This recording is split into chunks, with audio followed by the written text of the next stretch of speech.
Cinema வரலாற்றில் சில படைப்புகள் மட்டுமே காலத்தால் அழியாத முத்திரையை பதிக்கின்றன. தி காட்ஃபாதர் அத்தகைய ஒரு தலை சிறந்த படைப்பு.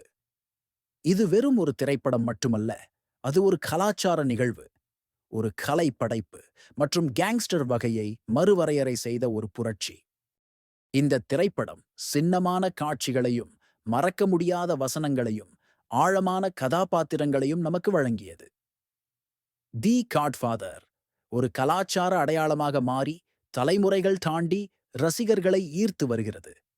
அதன் தாக்கம் இன்றும் சினிமா உலகில் எதிரொலிக்கிறது. இந்த கதை நியூயார்க் குற்றக் குடும்பத்தின் சக்தி வாய்ந்த டான் ஆன விடோ கார்லியோனை மையமாகக் கொண்டது. அவரது குடும்பத்தின் எதிர்காலம் அவரது இளைய மகன் மைக்கேலின் கைகளில் எப்படி மாறுகிறது என்பதை இது விவரிக்கிறது. மைக்கேல் ஆரம்பத்தில் குடும்பத் தொழிலில் ஈடுபடத் தயங்கும் ஒரு வெளியாளாகவே சித்தரிக்கப்படுகிறார். ஆனால் குடும்பத்தின் மீதான தாக்குதல்கள் அவரை மெதுவாக இருண்ட பாதைக்கு தள்ளுகின்றன. அவர் படிப்படியாக ஒரு இரக்கமற்ற தலைவராக உருவெடுக்கும் பயணம் அதிர்ச்சியூட்டுகிறது. சொலோசோவுடனான மோதல், சன்னியின் சோகமான மரணம் மற்றும் திகிலூட்டும் ஞானஸ்நான காட்சி ஆகியவை மைக்கேலின் மாற்றத்தை எடுத்துக்காட்டுகின்றன. இந்த காட்சிகள் மைக்கேலின் இருண்ட பாதையை உணர்வுபூர்வமான ஆழத்துடனும் சினிமா மேதைமையுடனும் சித்தரிக்கின்றன. ஒரு அப்பாவி இளைஞன் எப்படி ஒரு குற்ற சாம்ராஜ்யத்தின் தலைவனாக மாறுகிறான் என்பதை திரைப்படம் அற்புதமாக பதிவு செய்கிறது. இது மனித இயல்பின் சிக்கலான பக்கங்களை ஆராய்கிறது.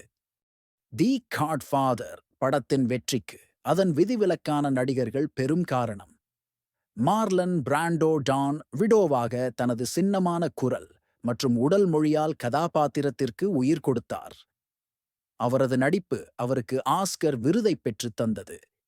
அல் பச்னோ மைக்கேலாக தனது நட்சத்திர அந்தஸ்தை உயர்த்தினார்.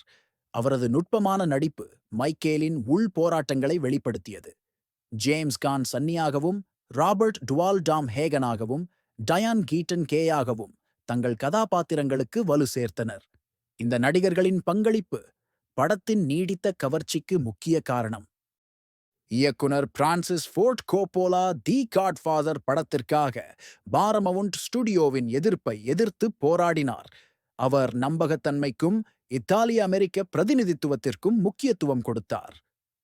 கோப்போலாவின் தனித்துவமான பார்வை படத்தின் கதையை வடிவமைத்தது. மரியோ புசோவுடன் இணைந்து அவர் எழுதிய திரைக்கதை கதாபாத்திரங்களுக்கு ஆழத்தையும் கதைக்கு நம்பகத்தன்மையையும் அளித்தது. கோப்போலாவின் உறுதியும் கலைத்திறனும் தி காட்ஃபாதர் ஒரு தலை சிறந்த படைப்பாக உருவெடுக்க உதவியது. அவரது தொலைநோக்கு பார்வை இல்லாமல் இந்த படம் சாத்தியமில்லை. தி காட்ஃபாதர் சினிமா நுட்பங்களில் ஒரு மாஸ்டர் கிளாஸ். கோர்டன் வில்லிஸின் ஒளிப்பதிவு இருண்ட நிழல்களையும் குறைந்த வெளிச்சத்தையும் பயன்படுத்தி சக்தி மற்றும் ரகசியத்தின் காட்சி மொழியை உருவாக்கியது. இது படத்தின் வளிமண்டலத்திற்கு பெரும் பங்களித்தது. காட்சிகளின் அமைப்பு பரந்த ஷாட்கள் முதல் நெருக்கமான க்ளோஸ் அப்கள் வரை மாறும் அதிகார இயக்கவியலை வலியுறுத்தியது.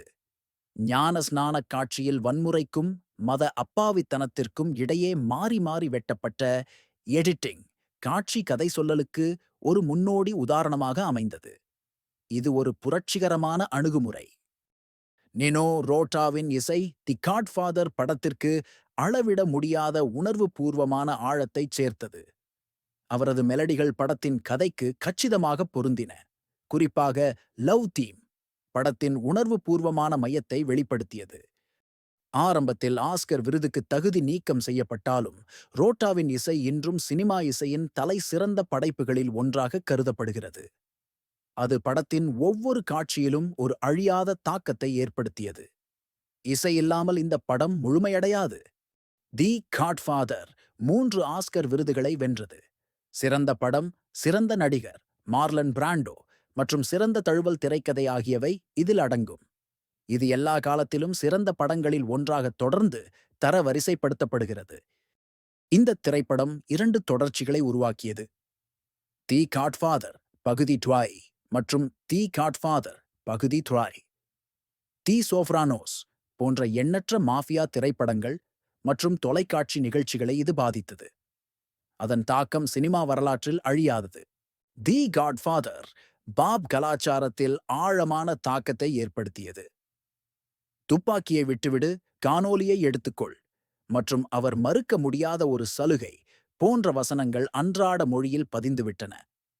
இந்த வசனங்கள் உலகெங்கிலும் உள்ள ரசிகர்களால் மேற்கோள் காட்டப்படுகின்றன.